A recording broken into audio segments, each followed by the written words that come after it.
Praise the Lord. സന്തോഷമുള്ളവർ കരങ്ങൾ ഉയർത്തി ദൈവത്തെ മഹത്വപ്പെടുത്തിയേ. ഹല്ലേലൂയ, സ്തോത്രം. ദൈവത്തിൻ്റെ സാന്നിധ്യത്തിൻ്റെ കീഴിലാണ് എന്ന ബോധ്യമുള്ളവർ ഒന്ന് പ്രതികരിച്ച് ഒരു ഹല്ലേലൂയ പറഞ്ഞോ, ഒന്ന് കരങ്ങൾ അടിച്ചോ, ഒന്ന് ചിരിച്ചോ. Praise God, hallelujah.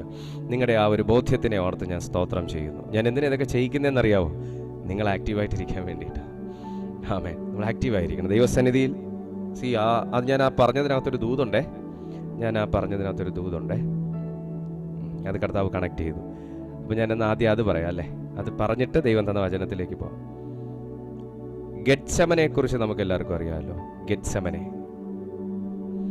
ഗെത്സമനെ നമുക്ക് പറയുമ്പോൾ സുഖമുള്ളൊരു സ്ഥലം, പരിചയമുള്ളൊരു സ്ഥലം. എന്നാൽ ഗെത്സമനെ എന്ന സ്ഥലം പ്രാർത്ഥനയ്ക്ക് മറുപടി കിട്ടാൻ വൈകിയൊരു സ്ഥലവും കൂടെയാണ്. ഗെത്സമനെ എന്ന സ്ഥലം പ്രാർത്ഥനയ്ക്ക് മറുപടി കിട്ടാൻ വൈകിയൊരു സ്ഥലവും കൂടെയാണ്. ഞാൻ പ്രത്യേകിച്ച് ഫോർമാലിറ്റീസ് ഒന്നും ഇല്ലാതെ ഡയറക്റ്റായിട്ട് ദൈവവചനത്തിലേക്ക് തന്നെ പ്രവേശിക്കുകയാണ് കേട്ടോ. ഞാൻ പറഞ്ഞല്ലോ, എനിക്ക് ഒരു മിനിറ്റ് പോലും പാഴാക്കാനില്ല. അപ്പോൾ ഇതാർക്കാണ് ഈ മറുപടി വൈകിയെന്നറിയാവോ? ദൈവപുത്രനാണ് മറുപടി വൈകിയത്. നമ്മൾ മർക്കോസിന്റെ സുവിശേഷം വായിക്കുമ്പോൾ നമുക്കതറിയാൻ പറ്റും. ചാപ്റ്റർ ഒന്നും ഞാൻ പറയുന്നില്ല. ആ ഒരു തീം മാത്രം ഞാൻ പറഞ്ഞിട്ട് ദൈവം എന്നെ ഏൽപ്പിച്ച വചനത്തിലേക്ക് ഞാൻ പോവാം. ഗെത്സമനെ പ്രാർത്ഥനയ്ക്ക് മറുപടി കിട്ടാത്ത സ്ഥലമല്ല, പ്രാർത്ഥനയ്ക്ക് മറുപടി വൈകിയ ഒരു സ്ഥലം കൂടെയാണ്. കാരണം യേശു കർത്താവിന്റെ നിര്യാണ സമയം അടുത്തപ്പോൾ കർത്താവ് പത്രോസ്, യോഹന്നാൻ, യാക്കോബിനെ കൂട്ടി പതിവ് പോലെ താൻ ആ തോട്ടത്തിലേക്ക് പ്രവേശിച്ചിട്ട് അവരോട് പറഞ്ഞു, നിങ്ങളിവിടെ 1 മണിക്കൂർ നേരം ഉണർന്നിരുന്ന് പ്രാർത്ഥിക്കണം എന്ന് പറഞ്ഞിട്ട് ഒരു കല്ലേറ് ദൂരം വാങ്ങിപ്പോയി യേശു പ്രാർത്ഥിക്കാൻ തയ്യാറായി. എന്നാൽ വരുവാനുള്ള കാര്യങ്ങളെക്കുറിച്ച് മനസ്സിലാക്കിയ യേശു കർത്താവിന് മുൻപോട്ട് പോകുമ്പോൾ താൻ തന്നെ അറിയാതെ മുട്ടിടിച്ച് ആ ഭാരം കൊണ്ട് മുട്ടിടിച്ച് വീണ് കരഞ്ഞ് താൻ പ്രാർത്ഥിച്ചിട്ടും മറുപടി ഉണ്ടായില്ല. ഹല്ലേലൂയ, മറുപടി ഉണ്ടായില്ല. താൻ വീണ്ടും അസ്വസ്ഥനായി എഴുന്നേറ്റ് അങ്ങോട്ടും ഇങ്ങോട്ടും നടന്നിട്ട് വീണ്ടും പത്രോസ്, യോഹന്നാൻ, യാക്കോബിന്റെ അടുത്തേക്ക് വന്നപ്പോൾ അവർ ലൂക്കോസ് എഴുതിയ സുവിശേഷത്തിൽ പറയുന്നത്, ഇപ്പൊ ഞാൻ മർക്കോസിൽ നിന്നാ പറഞ്ഞു, ലൂക്കോസ് എഴുതിയ സുവിശേഷത്തിൽ വരുമ്പോൾ പറയുന്നത്, അവർ വിഷാദത്താൽ അവർ ഭാരം കൊണ്ട് അവർ ഉറങ്ങിപ്പോയി. യേശു കർത്താവിന്റെ മരണവേദനയ്ക്ക് തുല്യമായ ഭാരത്തോടുകൂടെ യേശു കർത്താവ് പ്രാർത്ഥിക്കുമ്പോൾ ഒരു പ്രെയർ സപ്പോർട്ടിന് വേണ്ടിയിട്ടാണ് ഈ 3 ശിഷ്യന്മാരെ കൂട്ടിക്കൊണ്ട് പോയിട്ട് പറയുന്നത്, നിങ്ങൾ ഇവിടെ ഇരുന്ന് പ്രാർത്ഥിക്കുക. പക്ഷേ ആദ്യത്തെ പ്രാർത്ഥനയിൽ മറുപടി കിട്ടിയില്ല. രണ്ടാമത്തെ പ്രാർത്ഥന വീണ്ടും ഇവരെ തട്ടി ഉണർത്തിയിട്ട്, 1 നാഴിക നേരം നിങ്ങൾക്ക് ഉണർന്നിരുന്ന് പ്രാർത്ഥിക്കാൻ കഴിയത്തില്ലേ എന്ന് പറഞ്ഞ് യേശു രണ്ടാമതും ചെന്ന് അതിശ്രദ്ധയോടെ പ്രാർത്ഥിച്ചു എന്ന് പറയുന്നു. അതുകൊണ്ട് തന്നെ അവന്റെ വിയർപ്പുകൾ നിലത്തു വീഴുന്ന വലിയ രക്തത്തുള്ളികളായി മാറി എന്ന് പറഞ്ഞു. അതിശ്രദ്ധ, ആ ഒരു കോൺസെൻട്രേഷനെയാണ് കാണിക്കുന്നത്. അത്രയും ശ്രദ്ധയോടെ സകല വെയിനുകളും നുറുങ്ങിയുള്ളൊരു പ്രാർത്ഥന എന്ന് വെച്ചാൽ കർത്താവിൻ്റെ ശരീരം മാത്രമല്ല, ആത്മാവ് മാത്രമല്ല, തൻ്റെ സകല ശരീരങ്ങളും നാഡി ഞരമ്പുകൾ പോലും ആ പ്രാർത്ഥനയ്ക്ക് വേണ്ടി താൻ ഏകീകരിച്ചു കൊണ്ടുവന്നുള്ള അതിശ്രദ്ധയോടെ പ്രാർത്ഥിച്ചു എന്ന് വചനം പറയുന്നു. അപ്പൊ അത്രയും തൻ്റെ ശരീരവും മനസ്സും ചിന്തകളും എല്ലാം തന്നെ ഒരുക്കത്തോടുകൂടെ പ്രാർത്ഥിച്ചു. എന്നിട്ടും രണ്ടാമത് മറുപടി ഉണ്ടായില്ല. രണ്ടാമത് കർത്താവ് വീണ്ടും അസ്വസ്ഥപ്പെട്ട് മൂന്നാമത് പോയി രണ്ടാമത് പ്രാർത്ഥിക്കുമ്പോൾ വചനം പറയുന്നത് ഇങ്ങനെയാണ്, സ്വർഗത്തിൽ നിന്നൊരു ദൂതൻ ഇറങ്ങി അവനെ ശക്തിപ്പെടുത്താൻ. എൻ്റെ ചിന്ത ഇതാണ്, ദൈവപുത്രന് കർത്താവായ യേശു ക്രിസ്തുവിന് ഇത്രയും നാളും പരിചയമുള്ള എന്താന്ന് ചോദിച്ചാൽ, മുട്ടുകുത്തുമ്പോൾ പിതാവ് അവിടെ ഇറങ്ങും. മുട്ടുകുത്തുമ്പോ ആ പ്രയർ സ്പോട്ടിൽ പിതാവ് ഇറങ്ങും, ദൈവാത്മാവ് ഇറങ്ങും, ദൈവം ഇറങ്ങും, അവിടെ തേജസ് വരും. പക്ഷേ ഇപ്പോഴത്തെ ഈ അവസ്ഥയിൽ ഒരു ദൂതനാണ് വിസിറ്റ് ചെയ്യുന്നത്. എന്നാൽ നമ്മൾ ഇതേ ചാപ്റ്റർ ലൂക്കോസിൽ പഠിക്കുമ്പോൾ നമ്മൾ മനസ്സിലാക്കുന്നത്, പത്രോസ്, യോഹന്നാൻ, യാക്കോബിനെ കൊണ്ട് ഒരിക്കൽ പ്രാർത്ഥനയിൽ കയറിയ പ്രാർത്ഥനയുടെ വ്യത്യസ്ത തലങ്ങൾ പഠിപ്പിക്കാൻ വേണ്ടി കയറിപ്പോയപ്പോൾ അവിടെ മോശയും ഏലിയാവും ഇറങ്ങി. മോശയും ഏലിയാവും ഇറങ്ങി. എന്നാൽ ഇപ്പോൾ ഒരു ദൂതനാണ് വരുന്നത്. എന്തോ പ്രതീക്ഷയ്ക്ക് വിരോധമായി വല്ലതും നടക്കുന്നുണ്ടോ? ഞാൻ യേശുവിനോട് ചോദിക്കാം, പ്രതീക്ഷയ്ക്ക് വിരോധമായി വല്ലതും നടക്കുന്നുണ്ടോ? ഇല്ല. ദൂതൻ ഇറങ്ങുന്നു. ദൈവം ഇറങ്ങുമെന്ന് വിചാരിക്കുന്നു, എന്നാൽ ദൂതൻ ഇറങ്ങുന്നു. ദൈവം സംസാരിക്കും എന്ന് വിചാരിച്ചു മുട്ടുമടക്കിയ യേശുവിന് ശക്തിപ്പെടുത്തുക എന്ന ഒരു ദൗത്യത്തോടുകൂടി ഒരു ദൂതനെ അയക്കുന്നു. 2023 പ്രാർത്ഥനയ്ക്ക് പ്രതീക്ഷിച്ചതുപോലെയുള്ള മറുപടികളായിരിക്കുകയല്ല വന്നത്. യേശു ആഗ്രഹിച്ചത് പിതാവ് ആ സ്പോട്ടിൽ വെളിപ്പെടുത്തണം എന്താണ് സംഭവിക്കുന്നത്, എനിക്ക് എന്താണ് സംഭവിക്കാൻ പോകുന്നത്. അപ്പൊ യേശു പറയാൻ, കർത്താവേ കഴിയുമെങ്കിൽ, അബ്ബാ പിതാവേ നിനക്ക് സകലവും കഴിയും. ആ വചനം യേശു പറയുന്നത്, അബ്ബാ പിതാവേ നിനക്ക് സകലവും കഴിയുമെങ്കിൽ ഈ പാനപാത്രം എങ്കിൽ നിന്ന് നീങ്ങിപ്പോകട്ടെ, ഈ പാനപാത്രം എങ്കിൽ നിന്ന് നീങ്ങിപ്പോകട്ടെ. എങ്കിലും പിതാവേ ഞാൻ ഇച്ഛിക്കുന്നതല്ല, നിന്റെ ഹിതം പോലെ നടക്കണം. എത്ര പേർക്ക് പറയാൻ പറ്റും, എൻ്റെ ഇച്ഛകളൊക്കെ ഒത്തിരി ഉണ്ടായിരുന്നു കർത്താവേ, കഴിഞ്ഞ ഒരു വർഷം കൊണ്ട് എൻ്റെ ഇച്ഛകളൊക്കെ ഒത്തിരി ഉണ്ടായിരുന്നു. എന്നാൽ ഈ പുതുവർഷത്തിലേക്ക് ഞാൻ പ്രവേശിക്കുമ്പോൾ എൻ്റെ നാഥ, എൻ്റെ ഹിതമല്ല, എൻ്റെ ഇച്ഛയല്ല, എൻ്റെ ഡിസിഷൻസ് അല്ല, അങ്ങയുടെ ഹിതം പോലെ, അങ്ങയുടെ ഹിതം പോലെ, അങ്ങയുടെ ഹിതം പോലെ എൻ്റെ ജീവിതത്തിൽ നടക്കട്ടെ. പ്രാർത്ഥിക്കുമ്പോൾ മൂന്നാമത്തെ വട്ടം കർത്താവിന് മറുപടി കിട്ടി. ഞാനൊരു ദൈവാലോചനയായിട്ട് നിങ്ങളോട് പറയാണ്, പ്രാർത്ഥിച്ചു മടുത്തുപോയ ആരെങ്കിലും ഉണ്ടോ? യേശു കർത്താവ് പോലും ഫസ്റ്റ് അറ്റംപ്റ്റിൽ മറുപടി വന്നില്ല, സെക്കൻഡ് അറ്റംപ്റ്റിൽ മറുപടി വന്നില്ല, പക്ഷെ ദൂതൻ ഇറങ്ങി. തേർഡ് അറ്റംപ്റ്റിന് വേണ്ടി യേശു മടിച്ചില്ല. അവിടെയാണ് എനിക്ക് പിടിക്കാനുള്ളത്. തേർഡ് അറ്റംപ്റ്റിന് യേശു മടിച്ചില്ല. കാര്യം എന്താണെന്നറിയാമോ? പതിവിനും വിരുദ്ധമായ ചില മാറ്റങ്ങൾ ആത്മമണ്ഡലത്തിൽ നടന്നു എങ്കിൽ പോലും അതിനെ വിവേചിക്കാൻ തക്കവണ്ണം യേശു കർത്താവ് കേപ്പബിൾ ആയിരുന്നു. അല്ലെങ്കിൽ യേശുവിന് അത്ര ഒരു ബോധ്യം സ്പിരിറ്റ് റിലത്തെ കുറിച്ചുണ്ടായിരുന്നു. ഇത് വെറുതെ ഒന്നും അല്ല, ഈ പ്രാർത്ഥനയുടെ മറുപടി തടയുന്ന എന്തോ ഒന്നുണ്ട്. അല്ലെങ്കിൽ ഞാൻ ഏറ്റെടുക്കാനിരിക്കുന്ന ദൗത്യം അത്രയും വലുതായതുകൊണ്ട് ആ ദൗത്യത്തിലേക്ക് വേണ്ടി എന്നെ ഒരുക്കിയെടുക്കുന്ന ഒരു പ്രത്യേക തലത്തിലുള്ള ഒരു പ്രാർത്ഥന. നിങ്ങൾ എന്നെ കേട്ടായിരുന്നു ഞാൻ പറഞ്ഞത്? ഞാൻ ഏറ്റെടുക്കാനിരിക്കുന്ന ദൗത്യം ഈ ഭൂമിയിൽ വേറൊരു മനുഷ്യനെ ഏറ്റെടുക്കാൻ ഒക്കത്തില്ല, ഒരാടിനി ഏറ്റെടുക്കാൻ ഒക്കത്തില്ല, ഒരു കാളക്കിനി ഏറ്റെടുക്കാൻ ഒക്കത്തില്ല, ഒരാട്ടുകൊറ്റനിനി ഏറ്റെടുക്കാൻ ഒക്കത്തില്ല. ഇത് ഞാൻ തന്നെ ഏറ്റെടുക്കേണ്ട ദൗത്യമാണ്. വളരെ സീരിയസ് ആയിട്ടുള്ള ഒരു പോയിന്റ് ഞാൻ പറയുന്നത്. ഇത് യേശു ഏറ്റെടുക്കേണ്ട ദൗത്യം. സുഹൃത്തെ, ഇത് യേശു ഏറ്റെടുക്കേണ്ട ദൗത്യം. നിങ്ങളുടെ വീട്ടിൽ ഇതുപോലുള്ള പ്രൈം റോളുകൾ ഏറ്റെടുക്കേണ്ടത് ഒരുപക്ഷെ നിങ്ങളായിരിക്കും. ഇതുപോലുള്ള വലിയ വലിയ ടാസ്കുകൾ ഏറ്റെടുക്കേണ്ടത് താങ്കളായിരിക്കും. അപ്പോ ഇവിടെ പഠിക്കാനുള്ളൊരു പാഠം എന്താണെന്നറിയാമോ? യേശു പ്രാർത്ഥിച്ചു, എന്നത്തെയും പോലെ പ്രാർത്ഥിച്ചു. ഫസ്റ്റ് അറ്റംപ്റ്റിൽ എന്നത്തെയും പോലെ പ്രാർത്ഥിച്ചു, മുട്ടുമടക്കി സ്വർഗസ്ഥനായ പിതാവെ ചൊല്ലി പ്രാർത്ഥിച്ചു. ഫസ്റ്റ് അറ്റംപ്റ്റ് കഴിഞ്ഞു. ഫസ്റ്റ് അറ്റംപ്റ്റിൽ മറുപടി കിട്ടിയില്ല. സെക്കൻഡ് അറ്റംപ്റ്റിൽ ദൂതൻ ഇറങ്ങുന്ന നിലയിലേക്ക് പ്രാർത്ഥന ഒന്നുകൂടെ വളർന്നു. തേർഡ് അറ്റംപ്റ്റിൽ അവൻ അതിശ്രദ്ധയോടെ പ്രാർത്ഥിച്ചു. അപ്പോ കർത്താവ് ആദ്യം പ്രാർത്ഥിച്ച പോലല്ല, രണ്ടാമത് പ്രാർത്ഥിച്ച പോലല്ല, മൂന്നാമത് വ്യത്യാസം ഉണ്ടായി. ക്ലിയർ? എന്തിനാണ് ഈ 6 മണിക്കൂറുകൾ നാം ദൈവസന്നിധിയിൽ വേറിട്ടിരിക്കുന്നത്? എല്ലാ തിരക്കുകളും മാറ്റിവെച്ച്, എല്ലാ ആഗ്രഹങ്ങളും മാറ്റിവെച്ച്, ചിലർ ഭക്ഷണം പോലും വേണ്ടാന്ന് വെച്ച്, വെള്ളം പോലും വേണ്ടാന്ന് വെച്ച് എന്തിനാണ് ദൈവസന്നിധിയിൽ മാറിയിരിക്കുന്നത്? കഴിഞ്ഞ ദിവസത്തെ പോലെ പ്രാർത്ഥിച്ചാൽ പോരാ. ഈ വർഷം തുടക്കത്തിൽ പ്രാർത്ഥിച്ച പോലെ പ്രാർത്ഥിച്ചാൽ പോരാ. 2021 പ്രാർത്ഥിച്ച പോലെ പ്രാർത്ഥിച്ചാൽ പോരാ. ഫസ്റ്റ് അറ്റംപ്റ്റിൽ ഉള്ള പ്രയർ അല്ല സെക്കൻഡ് അറ്റംപ്റ്റ്, അതല്ല തേർഡ് അറ്റംപ്റ്റ്. മൂന്നാമത്തെ പ്രാർത്ഥനയിൽ, മൂന്നാമത്തെ സെഷനിൽ യേശുവിന്റെ ടൈം വെളിപ്പെട്ടു. മറഞ്ഞിരുന്നതെല്ലാം യേശുവിന് വെളിപ്പെട്ടു. ഞാൻ ആത്മാവിൽ ഈ ദൂത് നിങ്ങൾക്ക് കൈമാറിയിട്ട് കർത്താവ് തന്ന വചനത്തിലോട്ട് കയറാൻ പോവാം. നിന്റെ മുമ്പിൽ പ്രാർത്ഥിക്കാത്തത് കൊണ്ടല്ല, യേശുവിനെ സംബന്ധിച്ച് പറയുകയാണെങ്കിൽ അഭിഷേകത്തിന്റെ കുറവല്ല, പ്രാർത്ഥനയുടെ അളവിലെ കുറവല്ല, പ്രാർത്ഥിക്കാത്ത പ്രശ്നമല്ല. നിങ്ങൾ എന്നെ കേൾക്കുന്നുണ്ടോ? നിങ്ങൾ ശ്രദ്ധിക്കുന്നുണ്ടോ? പ്രാർത്ഥിക്കാത്ത പ്രശ്നമല്ല. ആമേൻ. ബൈബിൾ വായിക്കാത്ത പ്രശ്നമല്ല. ആണോ? അല്ല. ആത്മാവിൽ ജീവിക്കാത്തതിന്റെ പ്രശ്നമല്ലാണോ? അല്ല. പിന്നെന്താ?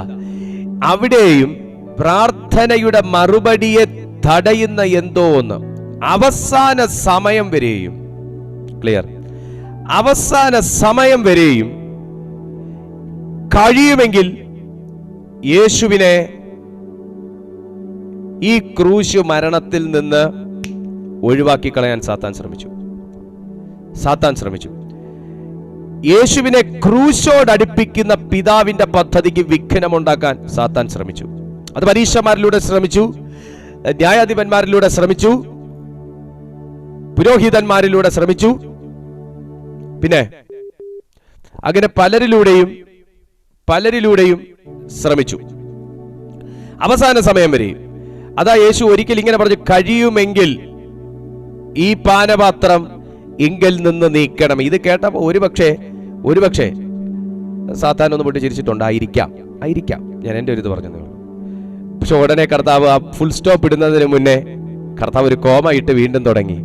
എങ്കിലും പിതാവേ, എൻ്റെ ഹിതമല്ല, എൻ്റെ ഇച്ഛ പോലെയല്ല, നിന്റെ ഹിതം പോലെ നടക്കട്ടെ. ഇന്ന് ദൈവത്തിന് അങ്ങനത്തെ ഒരു മനസ്സുള്ളവനെ, അങ്ങനത്തെ ഒരു തീരുമാനമുള്ളവനെ കർത്താവിന് വേണം കേട്ടോ.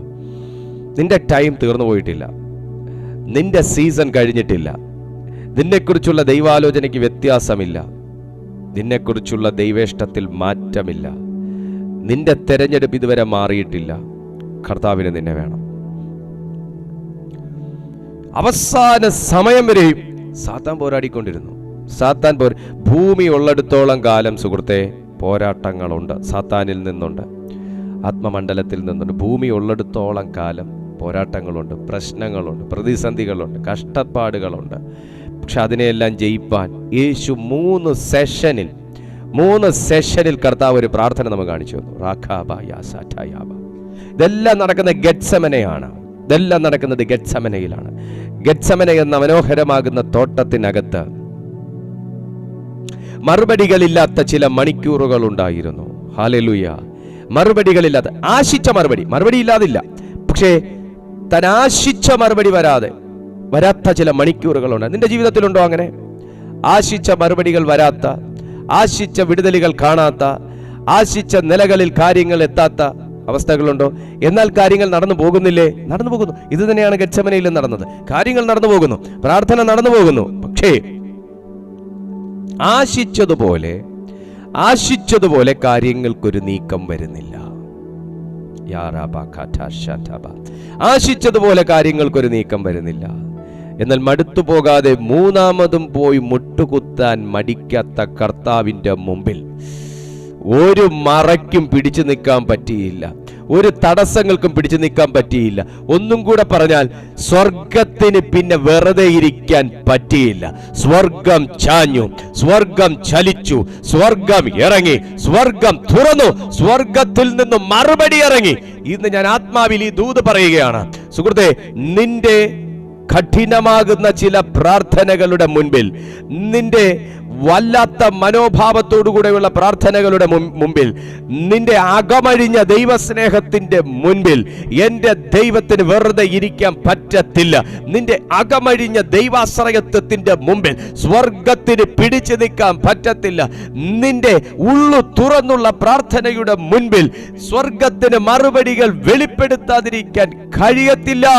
അവൻ ചാഞ്ഞിറങ്ങും, അവൻ തുറന്നു വരും, അവൻ നിന്റെ മുമ്പിൽ വെളിപ്പെടും. എല്ലാ പ്രാവശ്യവും ദൂതനല്ല ഇറങ്ങുന്നേ, എല്ലാ പ്രാവശ്യവും മറുപടി ചോദിക്കുമ്പോൾ ശക്തിപ്പെടുത്തലല്ല തരുന്നേ. നിന്റെ മുമ്പിൽ ദൈവം മറുപടിയുമായി ഇറങ്ങാൻ പോകുന്നു. ഹല്ലേലൂയ. എത്ര വിശ്വസ്തനായ ദൈവം അല്ലേ, എത്ര നല്ല കർത്താവല്ലേ. മറുപടിയുമായി എഴുന്നേറ്റ യേശു. അതാണ് ഗെത്സമനെ കുറിച്ച് കഴിഞ്ഞ ദിവസം ഞാൻ വായിച്ചോന്ന് വെച്ചാൽ ഞാനിതൊരു ചർച്ചിൽ പ്രസംഗിച്ചുകൊണ്ട് നിന്നപ്പോൾ കർത്താവ് എനിക്ക് തന്നൊരു റെവലേഷനാണ്. അതുകൊണ്ട് നമ്മുടെയൊക്കെ ജീവിതത്തിൽ ഇതുപോലുള്ള ഗെത്സമനകൾ ഉണ്ടെങ്കിൽ, പ്രാർത്ഥിക്കാൻ ഏൽപ്പിക്കുന്നവർ ഉറങ്ങിയാലും പ്രാർത്ഥിക്കാൻ ഏൽപ്പിക്കുന്നവരില്ലേ, പ്രാർത്ഥിച്ചോണേ, ഈ വിഷയം വെച്ചൊന്ന് പ്രാർത്ഥിച്ചോണേ, നിങ്ങളുടെ ഉപവാസത്തിൽ ഇതും കൂടെ ഒന്ന് പറയണേ. എന്ന് പറഞ്ഞ് പ്രാർത്ഥിക്കാൻ ഏൽപ്പിച്ചവർ ഉറങ്ങിയാലും കർത്താവ് ഉറങ്ങത്തില്ല കേട്ടോ. പ്രാർത്ഥിക്കാൻ നീ തയ്യാറാണെങ്കിൽ നിന്റെ മുമ്പിൽ വാതിൽ തുറക്കൂ എന്ന് പറയുന്നതിനേക്കാൾ എനിക്ക് കുറച്ചുകൂടി ഇഷ്ടം സ്വർഗത്തിൻ്റെ കവാടം നിന്റെ മുമ്പിൽ തുറക്കും. ആമേൻ. സ്വർഗത്തിൻ്റെ കവാടം നിന്റെ മുമ്പിൽ തുറക്കും. ഇനി ഞാൻ കർത്താവിനെ ഏൽപ്പിച്ച വചനത്തിലേക്ക് പ്രവേശിക്കുകയാണ്. ഞാൻ ഈ ഇങ്ങനെ ഇരുന്നപ്പോൾ പെട്ടെന്ന് എൻ്റെ ഉള്ളത്തിൽ അങ്ങനെ ഒരു ചിന്ത വന്നതാണ്. മേ ബി ഇത് ശരിക്കും പറഞ്ഞാൽ ഒത്തിരി പേരുടെ ജീവിതത്തിൽ ഈ ഒരു മെസ്സേജ് ആവശ്യമാണ്. ഞാൻ ഇത്രയും പറഞ്ഞ ഈ ഒരു മെസ്സേജ് ആവശ്യമാണ്. കാരണം നമ്മളൊക്കെ ദൈവസന്നിധിയിൽ ഇപ്പോൾ ഇന്ന് നമ്മളൊരു 6 മണിക്കൂറുകൾ ദൈവസന്നിധിയിൽ ഇരിക്കുന്നു. സുഹൃത്തെ, ഒരുപക്ഷെ നീ ആശിച്ചതുപോലുള്ളൊരു മറുപടി 6 മണിക്കൂറിൽ വെളിപ്പെട്ടില്ലെങ്കിൽ പോലും കാര്യങ്ങൾക്കൊരു മൂവ്മെന്റ് നടക്കും. പക്ഷെ നീ മടുത്തു പോകരുത്. 6 മണിക്കൂർ ഒരു വിടുതലിന് വേണ്ടി ദൈവസന്നിധിയിൽ ഇരിക്കുന്നു എന്ന ഒരു മനോഭാവത്തെക്കാൾ 6 മണിക്കൂർ ആ ചിറകിൻ്റെ അടിയിൽ ഇരിക്കാൻ ഒരു ഭാഗ്യം ദൈവം എനിക്ക് തന്നില്ലേ, അത് വെറുതെ എന്തായാലും ഇരുത്തത്തില്ലല്ലോ എന്നൊരു ബോധ്യം നമുക്കുണ്ടായാൽ നമ്മുടെ ജീവിതം അനുഗ്രഹിക്കപ്പെടും. നമ്മുടെ ആത്മീയ ജീവിതം അനുഗ്രഹിക്കപ്പെടും. ആത്മീയ ജീവിതത്തിലെ അനുഗ്രഹത്തെക്കുറിച്ച് ഞാൻ എപ്പോഴും നിങ്ങളോട് പറയാറുള്ളതാണ്. അത് ദൈവമക്കളെ, ഈ പിടിച്ചു വാങ്ങലുകളേക്കാൾ നൽകലുകൾക്കൊരു സൗന്ദര്യമുണ്ട്. പിടിച്ചു വാങ്ങലുകളേക്കാൾ പിടിച്ചു വാങ്ങണം ആരുടെ എന്നറിയാമോ? സാത്താന്റെ കയ്യിൽ നിന്ന്. ദൈവത്തിങ്കൽ നിന്ന് നൽകുമ്പോൾ, നമുക്ക് തരുമ്പോൾ എന്തായാലും കർത്താവ് അളന്നു കുറച്ച് തരത്തില്ല എന്ന് എല്ലാവർക്കും അറിയാം. ദൈവം നമ്മുടെ മേൽ അത് നൽകുമ്പോൾ അതിനൊരു ഭയങ്കര സൗന്ദര്യമുണ്ട്. അതാണ് നമ്മൾ ഈ ദൈവസന്നിധി ചേർന്നിരിക്കുകയും പാടുകയും പ്രാർത്ഥിക്കുകയും സാക്ഷ്യം പറയുകയും നമ്മളാൽ പറ്റുന്ന പോലെ ദൈവത്തെ പ്രൈസ് ചെയ്യുമ്പോൾ ദൈവം നമുക്ക് മേൽ പകരുന്ന ദൈവത്തിനൊരു സ്നേഹം വരും. ഹല്ലേലൂയ, സ്തോത്രം. അറിഞ്ഞ് ചെയ്യുക, ഞാൻ ആരുടേതാണെന്ന് അറിഞ്ഞ് ചെയ്യുക. ഹല്ലേലൂയ. കഴിഞ്ഞ ഇന്ന് മോർണിംഗ് നടന്നൊരു കാര്യം ഞാൻ നിങ്ങളോട് പറഞ്ഞ നേരെ വചനത്തിലോട്ട് പ്രവേശിക്കുക. ഇന്ന് മോർണിംഗ് നടന്നൊരു കാര്യം. ഇന്ന് രാവിലെ എൻ്റെ കയ്യിൽ എൻ്റെ ഇളയ മകൻ ഇരിക്കുമായിരുന്നു. അപ്പം ഞാൻ എന്താ ചെയ്തേ, എൻ്റെ ചെരുപ്പ് ജസ്റ്റ് കാലുകൊണ്ട് തന്നെ ചെരുപ്പൊന്ന് കയറ്റി ഇങ്ങനെ ഇട്ടു. അപ്പോൾ കയറ്റിയിട്ടു. അതിൻ്റെ സ്ട്രാപ്പ് ഇടാനോ ഒന്നും ഞാൻ നിന്നില്ല. അങ്ങനെ മതി എന്ന് ഓർത്തു. കാരണം എനിക്ക് അവനെ വെച്ചുകൊണ്ട് കുനിഞ്ഞതിടുക ബുദ്ധിമുട്ടാണ്. പക്ഷെ ഞാൻ കംഫർട്ടബിളാണ്, അതുകൊണ്ട് എനിക്ക് പ്രശ്നമില്ല. പക്ഷേ പെട്ടെന്ന് എൻ്റെ കാലിൽ അങ്ങനെയാണ് എന്നറിഞ്ഞ എൻ്റെ മകൾ, എൻ്റെ മൂത്ത മോള് പെട്ടെന്ന് വന്ന് അപ്പം നടക്കല്ലേ എന്ന് പറഞ്ഞ് പെട്ടെന്ന് അവൾ ആ സ്ട്രാപ്പ് അങ്ങ് പിടിച്ചിങ്ങനെ ഒട്ടിച്ചു വെച്ചു. എന്ന് വെച്ചാൽ കുറച്ചുകൂടി ഞാൻ കംഫർട്ടബിൾ ആയിക്കോട്ടെ, ഇനി അത് ഒരു പ്രശ്നം എനിക്ക് ആകണ്ട, കുഞ്ഞു കയ്യിലിരിക്കുമല്ലേ. പക്ഷെ അവൾക്കൊരു 6-7 വയസ്സാണുള്ളത്. അവൾ പെട്ടെന്ന് വന്ന് ചെയ്തു തന്നു. ഞാൻ അവളോടൊന്നും പറഞ്ഞൊന്നുമില്ല, എന്നാലും മോളെ താങ്ക് യു എന്നൊന്നും ഞാൻ പറഞ്ഞൊന്നുമില്ല. പക്ഷെ ഞാനിങ്ങനെ ചിന്തിച്ചു, അത്രയും ശ്രദ്ധയോടെ അവൾ അത് ചെയ്ത് തന്നുവല്ലോ എന്ന് തോന്നിയപ്പോൾ അവൾ ഇനി എന്നോടൊരു ചോക്ലേറ്റ് മേടിച്ച് തരാമോ എന്ന് ചോദിക്കണ്ട. എൻ്റെ ഉള്ളത്തിൽ ഇത് കിടക്കുന്നത് കൊണ്ട് തന്നെ എനിക്കൊരവസരം വരുമ്പോൾ ഞാൻ അവൾക്ക് മോളെ ഇത് നിന്റെ ഇരിക്കട്ടെ എന്ന് പറഞ്ഞാൽ മേടിച്ചു കൊടുക്കും. നീ ഇത് കഴിച്ചോ എന്ന് പറഞ്ഞാൽ ചോക്ലേറ്റ് മേടിച്ചു കൊടുക്കും. ഹല്ലേലൂയ. ഞാൻ പറഞ്ഞതിൻ്റെ ആ ഒരു ആഴം നിങ്ങൾക്ക് മനസ്സിലായോ മക്കളെ? നമ്മളെപ്പോഴും ദൈവത്തോട് കിടന്ന് തായോ തായോ തായോ തായോ തായോ ഈ ചോദിക്കുമ്പോഴല്ല, നമ്മൾ ഈ ആംബുലൻസ് ലൈറ്റ് ഇട്ട് കാണിക്കുമ്പോഴല്ല. കർത്താവിന് നമുക്ക് ആവശ്യമാണ്, നമുക്ക് ആവശ്യമാണ് ദൈവത്തിന് അറിയാം. പക്ഷേ നമ്മൾ കർത്താവിനെ കെയർ ചെയ്യുന്നു, നമ്മൾ ദൈവത്തെ സ്നേഹിക്കുന്നു. അത് പ്രത്യേകിച്ച് എനിക്ക് വിസ കിട്ടാൻ വേണ്ടിയിട്ടല്ല, എനിക്ക് ജോലി കിട്ടാൻ വേണ്ടിയിട്ടല്ല, ഞാൻ അങ്ങോട്ട് പറയുന്നില്ല. ഈ കാര്യം നടക്കാൻ വേണ്ടിയിട്ടല്ല ഇവൻ എൻ്റെ കൂടെ കൂടിയേക്കുന്നേ എന്ന് തിരിച്ചറിയുമ്പോൾ തോന്നുന്ന ഉള്ളത്തിൽ നിന്ന് വരുന്നൊരു ആത്മാർത്ഥമായ സ്നേഹമുണ്ട്. അത് ദൈവത്തിങ്കിൽ നിന്ന് ഈ വർഷം നമുക്ക് പ്രാപിക്കണം. ഹല്ലേലൂയ, പ്രാപിക്കണം. അതാണ് നമ്മുടെ ഏറ്റവും വലിയൊരു ആവശ്യം. നാം ഇന്ന് ദൈവത്തിങ്കിൽ നിന്നത് പ്രാപിക്കാനായി പോവുകയാണ്. ഒരു നിമിഷം കണ്ണുകൾ നിങ്ങൾക്ക് അടച്ച് ഒരു നിമിഷം കണ്ണുകൾ അടച്ച് ഒന്ന് ദൈവസന്നിധിയിൽ നിങ്ങളൊന്ന് പ്രാർത്ഥിച്ച്, കർത്താവേ എന്നൊന്ന് വിളിച്ച്, യേശുവേ എന്നൊന്ന് വിളിച്ച്,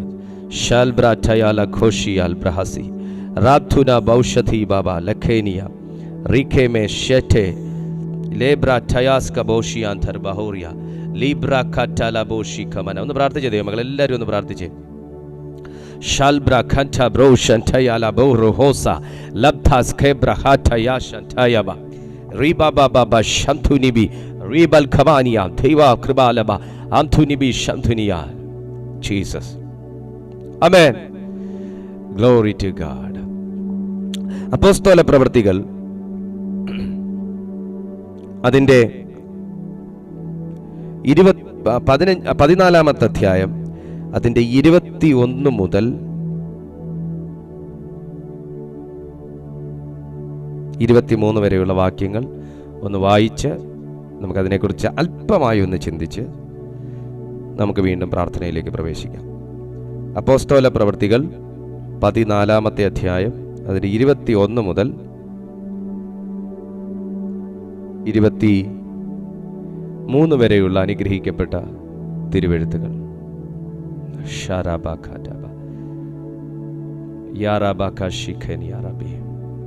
നിങ്ങൾ ബൈബിളുള്ള എല്ലാവരും ഒന്ന് ബൈബിൾ തുറന്നേ. എല്ലാ ദൈവമക്കളും ഒന്ന് ബൈബിൾ തുറന്നേ. വായിച്ചേ.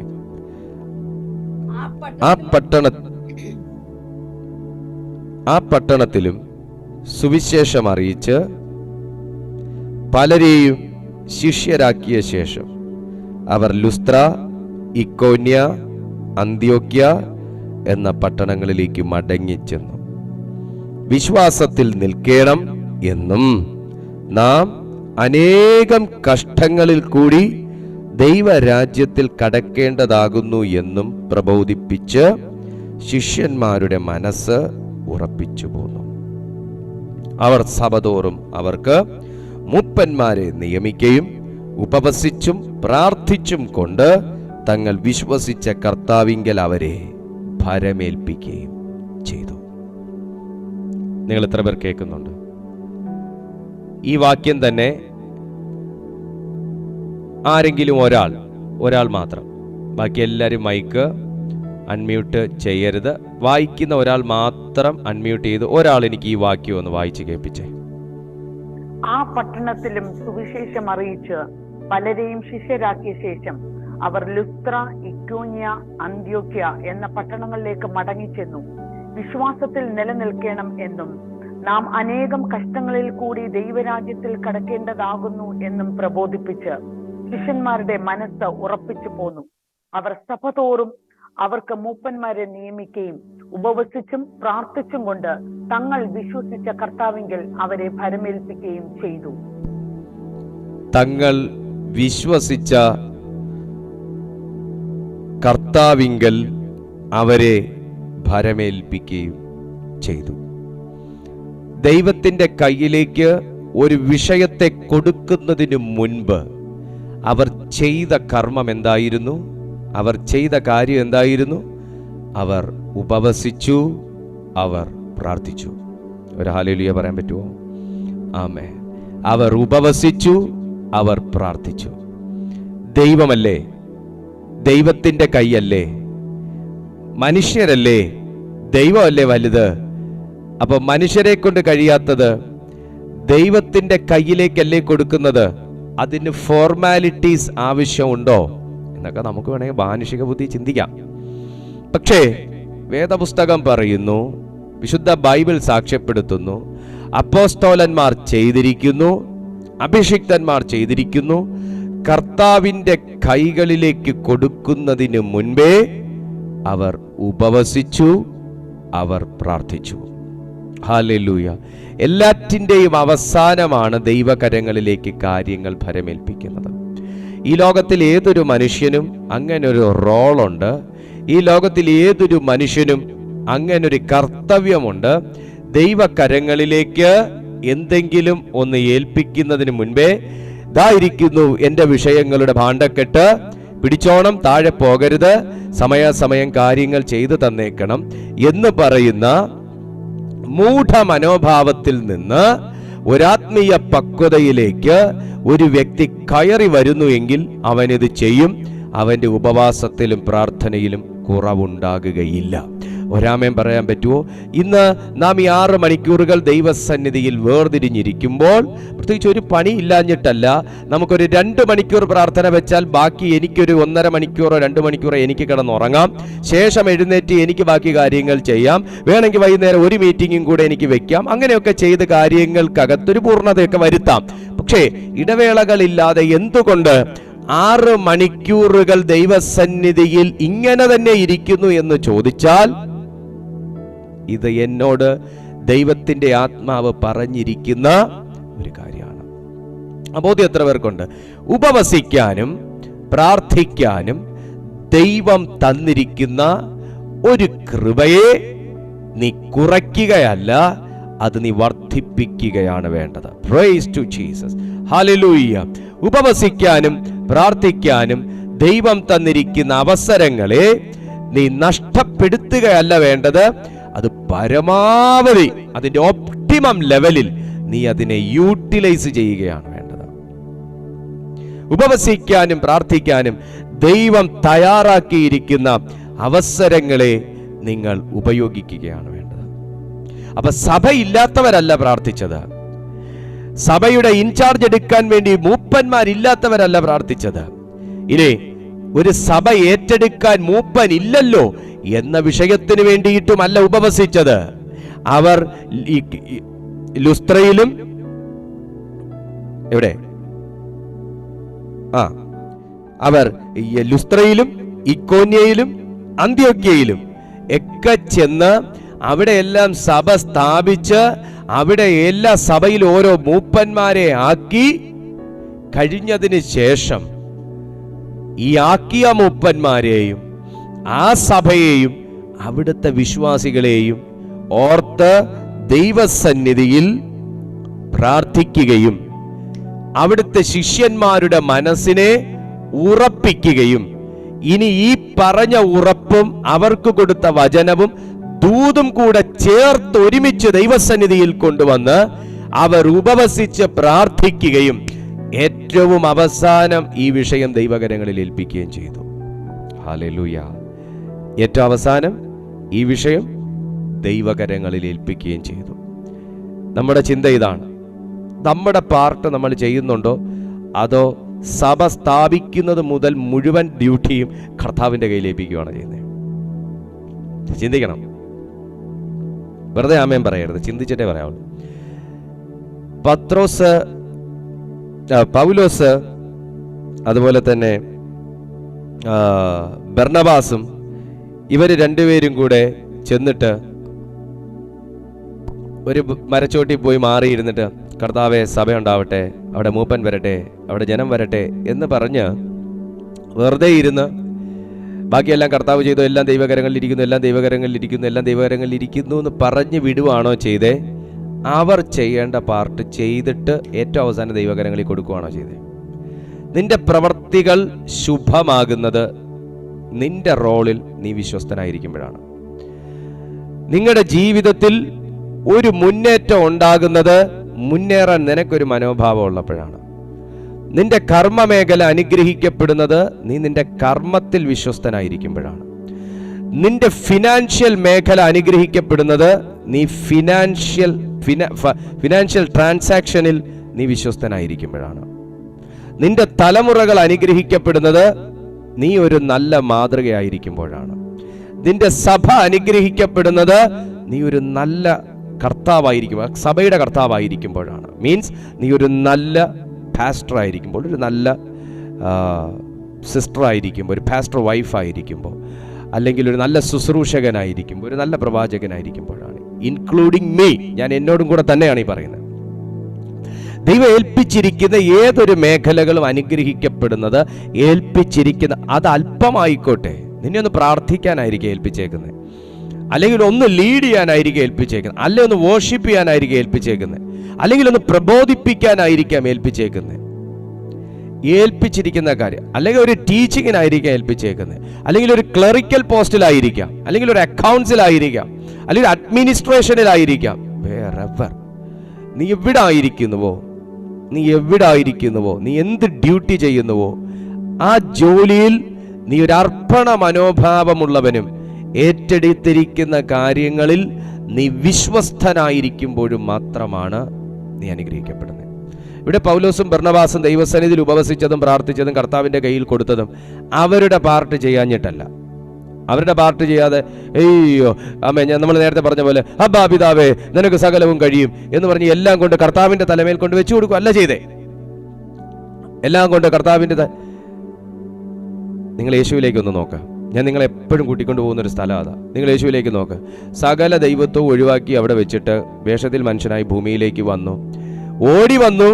എവിടെ ക്രൂശ് എന്ന് പറഞ്ഞ് ക്രൂശിൽ നോക്കി ഓടിച്ച് ചാടി 3 ആണിക്ക് വേണ്ടി കടന്നു കൊടുക്കുകയാണോ ചെയ്തേ? അല്ല.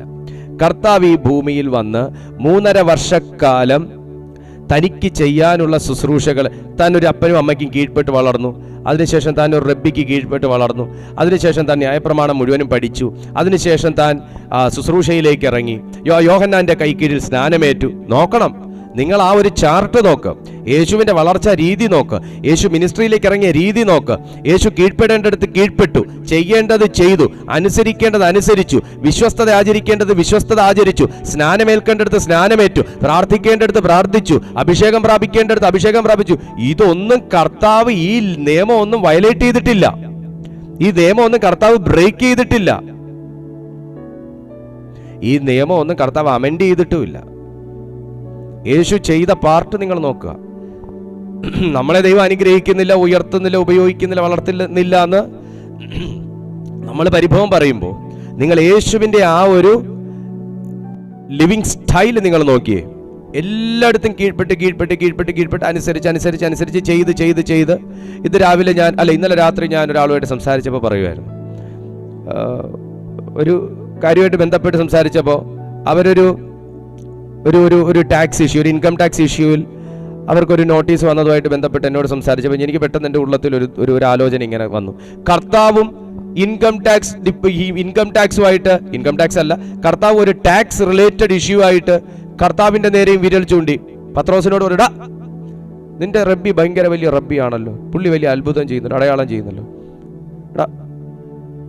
പള്ളിക്ക് കൊടുക്കേണ്ട ടാക്സ് അടച്ചായിരുന്നു, ഞങ്ങളുടെ വരുമാന ഖജനാവിലേക്ക് വരേണ്ട ടാക്സ് നിന്റെ കർത്താവായ യേശു അടച്ചായിരുന്നു, ടാക്സ് അടച്ചായിരുന്നോ ചോദിച്ചു. നോക്കണം, എല്ലാത്തിലും കൊടുക്കാൻ നോക്കി, ഒരിടവും കൊടുക്കാൻ കിട്ടാത്തോണ്ട് അവസാനം ലീഗലി കൊടുക്കാന്ന് വിചാരിച്ചു. ടാക്സ് റിലേറ്റഡ് ആയിട്ട് നിയമപരമായി കൊടുക്കാനും നോക്കി, അത് അടച്ചായിരുന്നു. പത്രോസ് ഒന്ന് ഓടി, ഞാൻ ഒരു മിനിറ്റ് ഞാൻ ഒന്ന് ചോദിച്ചു നോക്കട്ടെ, ഞാൻ അതിൻ്റെ കർത്താവ് ടാക്സ് അടച്ച പേപ്പർ ഒന്നും കണ്ടില്ല, പുള്ളി അടയ്ക്കാത്ത ആളല്ല, പക്ഷെ ഞാൻ ഓടിപ്പോയിട്ട് വരട്ടെ എന്ന് പോയി ചോദിച്ചു. പറഞ്ഞൂടാ, മനുഷ്യപുത്രൻ അതിന് ഒഴിവുള്ള വ്യക്തിയല്ല. കൃത്യമായിട്ട് നമ്മൾ ടാക്സ് അടയ്ക്കണം. നീ പോയി ആദ്യം കടലിലേക്ക് ചെന്ന് ചൂണ്ടലെടുത്ത് ആദ്യം കാണുന്ന അതിൽ കൊത്തുന്ന ആദ്യത്തെ മീനിനെ നീ പുറത്തെടുക്കുക. അത് നെത്തോലി ആണെങ്കിൽ പോലും അതിൻ്റെ വയലിൽ എനിക്ക് നിനക്കും വേണ്ടുന്ന ടാക്സ് ദൈവം നിക്ഷേപിച്ചിട്ടുണ്ട്. എടുക്കുക, പോകുക, പേ ചെയ്യുക, സ്ലിപ്പ് വാങ്ങുക, വരിക. നിയമത്തെ മറികടക്കാനല്ല ദൈവം പഠിപ്പിച്ചേക്കുന്നത്, നിയമത്തെ അനുസരിക്കാനാണ് ദൈവം പഠിപ്പിച്ചേക്കുന്നത്. ഈ 2023 നമ്മുടെ മുമ്പിൽ ദൈവം തന്നിരിക്കുന്ന ഒരു ഗവൺമെന്റ്, അവർ നമുക്ക് വെച്ചിരിക്കുന്ന ചില നിയമങ്ങൾ നമ്മളത് വയലേറ്റ് ചെയ്തിട്ടുണ്ടെങ്കിൽ, നമ്മൾ ആ നിയമത്തെ ബ്രേക്ക് ചെയ്തിട്ടുണ്ടെങ്കിൽ, നമ്മൾ ആ നിയമത്തെ അനുസരിക്കാതിരുന്നിട്ടുണ്ടെങ്കിൽ, ഈ 2024 നമുക്ക് നിയമം അനുസരിക്കുന്നവരായിരിക്കാം. നിങ്ങൾ യേശുവിലേക്ക് നോക്കി യേശു അനുസരിച്ചാൽ മാത്രം നിങ്ങൾ അനുസരിച്ചാൽ മതി. ഞാൻ പറയുന്നതുകൊണ്ട് നിങ്ങൾ ചെയ്യണമെന്നൊന്നുമില്ല. പള്ളിക്ക് കൊടുക്കേണ്ട ടാക്സ്, രാജ്യത്തിന് കൊടുക്കേണ്ട ടാക്സ്, അത് കൃത്യമായിട്ട് പേ ചെയ്ത് ജീവിതക്രമം സൂക്ഷിക്കുന്ന ഒരു അഭിഷിക്തനായിരുന്നു എൻ്റെ കർത്താവ്. അവർക്ക് അങ്ങനെ ഒരു നിയമമുണ്ട്.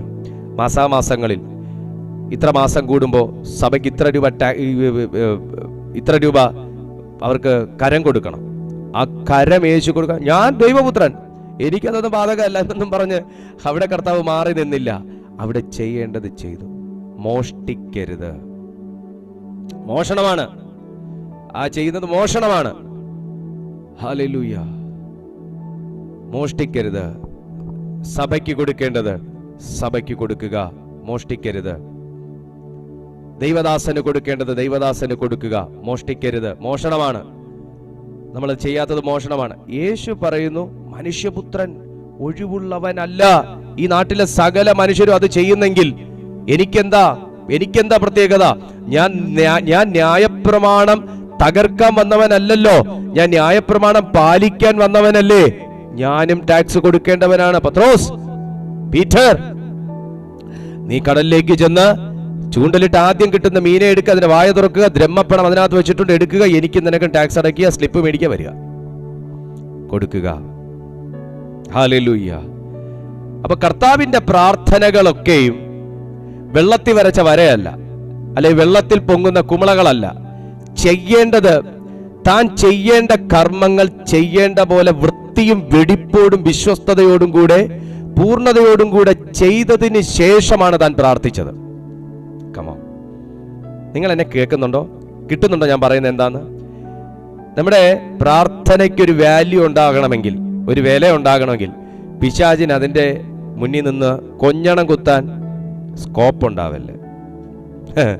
നമ്മളൊക്കെ ചെന്നിരുന്ന ഭയങ്കരമായിട്ട് നീട്ടി അങ്ങ് പ്രാർത്ഥിക്കുമ്പോൾ പലപ്പോഴും സാത്താൻ കൊഞ്ഞണം കുത്തിയിട്ടുണ്ടാവും. കാരണം നമ്മുടെ ഭാഗത്ത് ഒരുപാട് വീഴ്ചകൾ വെച്ചുകൊണ്ട്, അല്ലെങ്കിൽ നമ്മുടെ കർത്തവ്യങ്ങൾ മറന്നുകൊണ്ട്, നമ്മുടെ കടമകൾ മറന്നുകൊണ്ട് നമ്മൾ പ്രാർത്ഥിക്കുമ്പോൾ സാത്താൻ കൊഞ്ഞണം കുത്തും. പുള്ളിക്ക് എവിടെ എന്തുണ്ടെന്ന് നോക്കിയാ ആള് നടക്കുന്ന, അല്പസമയമേ ഉള്ളൂ എന്ന് പറഞ്ഞ് നമ്മൾ ഈ പറയുന്നത് എന്താണെന്നറിയാമോ? ഞാനൊരു അഭിവൃദ്ധി പ്രാപിക്കുന്നത് കണ്ട സാത്താൻ അതിനെ വന്ന് അങ്ങ് വശീകരിക്കാൻ ശ്രമിക്കുക എന്നാ. പക്ഷെ സാത്താന് പലപ്പോഴും പണി വളരെ കുറവാണ്. നമ്മൾ അവൻ്റെ പണി ഈസി ആക്കി കൊടുക്കുകയാണ്. പിശാചിന് അവൻ്റെ പണി ഈസി ആക്കി കൊടുക്കുകയാണ്. ഇതൊരു എക്സാമ്പിളാണ്. ടാക്സ് അടയ്ക്കുക എന്ന കർമ്മം, കരം കൊടുക്കുക എന്ന കർമ്മം യേശു മാറ്റിവെച്ച്, യേശു അത് പേയ്മെന്റ് ചെയ്യാതിരുന്നിട്ടാണ് കർത്താവ് ശുശ്രൂഷിക്കുന്നതെങ്കിൽ ശുശ്രൂഷ ഇത്രയും വിജയമാകത്തില്ല.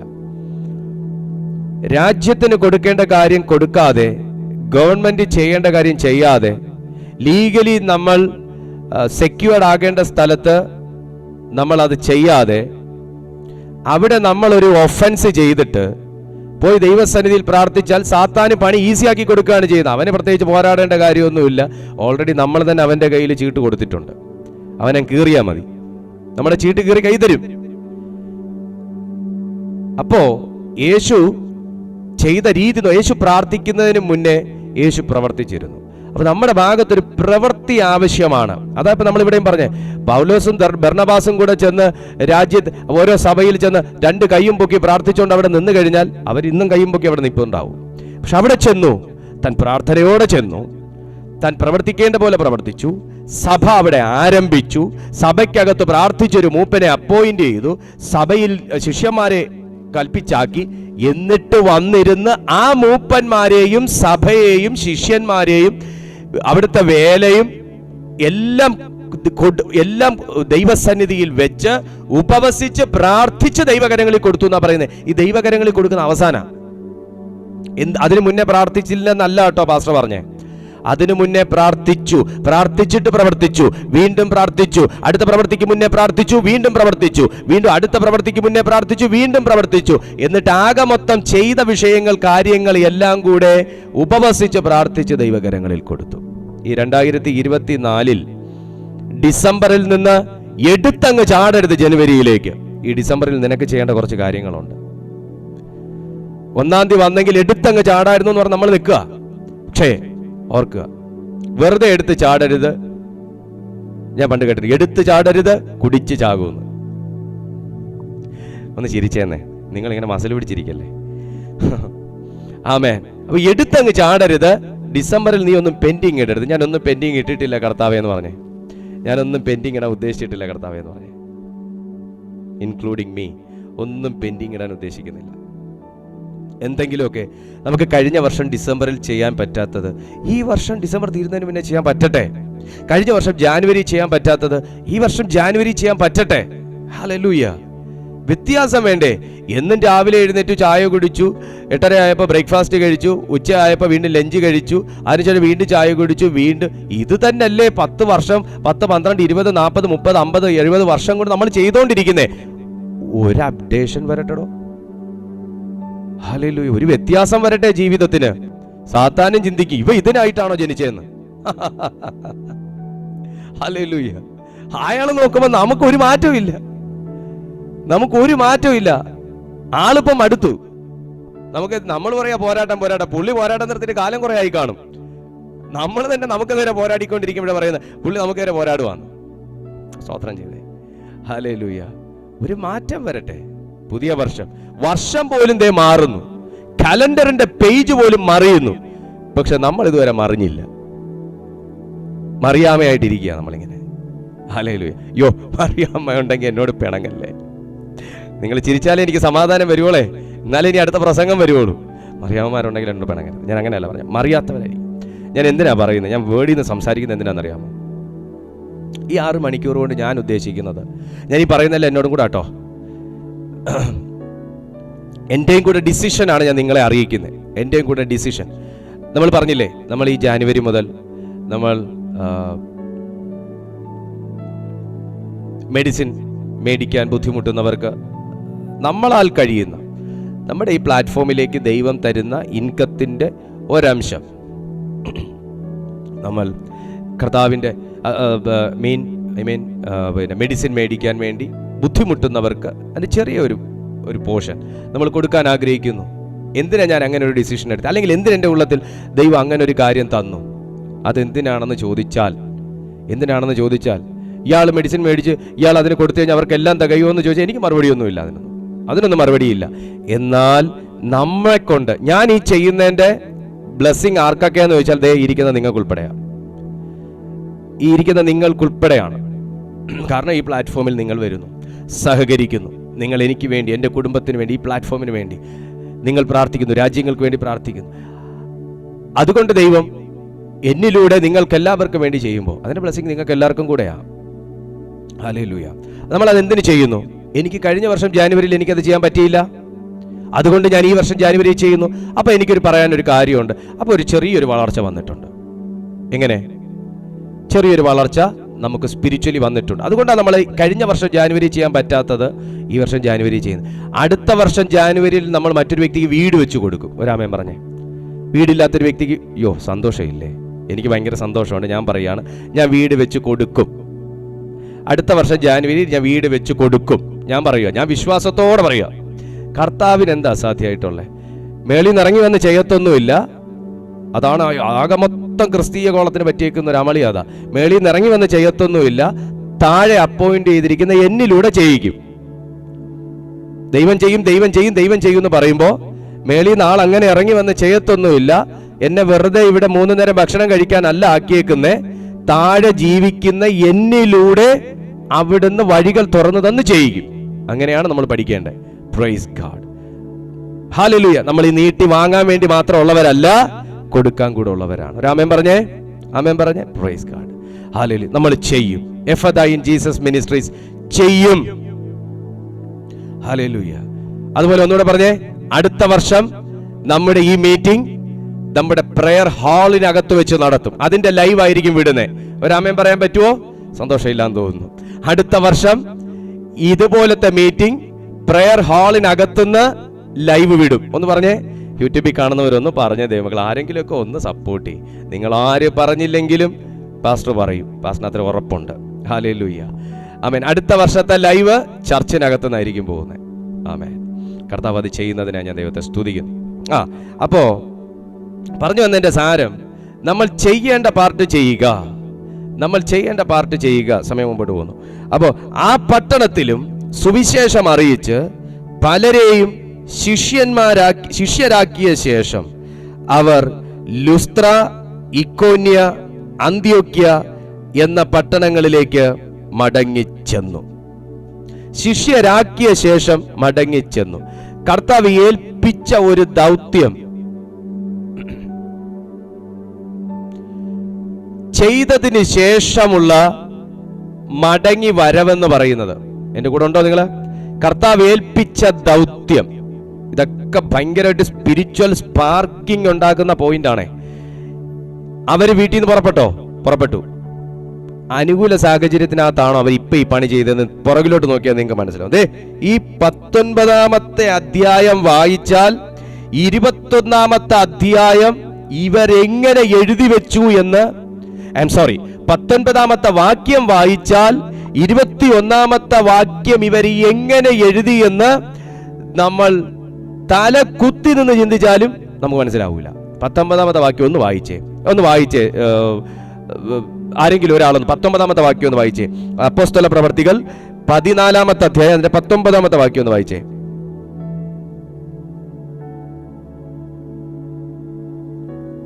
അൺമ്യൂട്ട് ചെയ്ത് വായിച്ചേ. എന്നാൽ അന്ത്യോക്യയിൽ നിന്നും യഹൂദന്മാർ വന്നുകൂടി പുരുഷാരത്തെ വശത്താക്കി പൗലോസിനെ കല്ലെറിഞ്ഞു. അവൻ മരിച്ചു എന്ന് വിചാരിച്ചിട്ട് അവനെ പട്ടണത്തിന് പുറത്ത് ഇഴച്ചു കളഞ്ഞു. ഒരു മിനിറ്റ് സിസ്റ്ററെ, ഒരു മിനിറ്റ്. 19-ാമത്തെ വാക്യത്തിൽ ചെയ്ത പണി ഇതാണ്. പുരുഷന്മാരെ വശത്താക്കി പൗലോസിനെ കല്ലെറിഞ്ഞു. മരിച്ചു എന്ന് വിചാരിച്ചിട്ട് പട്ടണത്തിൽ നിന്ന് വലിച്ചിഴച്ചു കളഞ്ഞു. നിന്നെ വലിച്ചിഴച്ച് പുറത്താക്കിയ സ്ഥലത്തേക്ക് നിന്നെ വിളിച്ച് കയറ്റുന്ന ഒരു സമയം വരുന്നു. നിന്നെ വലിച്ചെടുത്ത് പുറത്തിട്ട സ്ഥലത്ത് നിന്ന് നിന്നെ വിളിച്ചു കയറ്റുന്ന സമയം വരുന്നു. 19-ാമത്തെ അധ്യായത്തിൽ കല്ലെറിഞ്ഞു കൊന്നു, അങ്ങനെ തന്നെ പറയണം. മരിച്ചു എന്ന് അവർക്ക് വെറുതെ തോന്നത്തില്ലല്ലോ. മരിച്ചു എന്ന് വിചാരിച്ച് വലിച്ചിഴച്ചു പുറത്തിട്ട് കളഞ്ഞു. അപ്പൊ വലിച്ചിഴച്ചു എന്നുള്ളതും യാഥാർത്ഥ്യമാണ്. അപ്പൊ കുറെ പേരെ വശത്താക്കിയാണ് കല്ലെറിഞ്ഞത്. കാര്യം എന്താ? ഇവനിലൂടെ 21-ാമത്തെ അധ്യായത്തിൽ ഒരു അസാധാരണ പ്രവൃത്തി നടക്കാനുണ്ട്.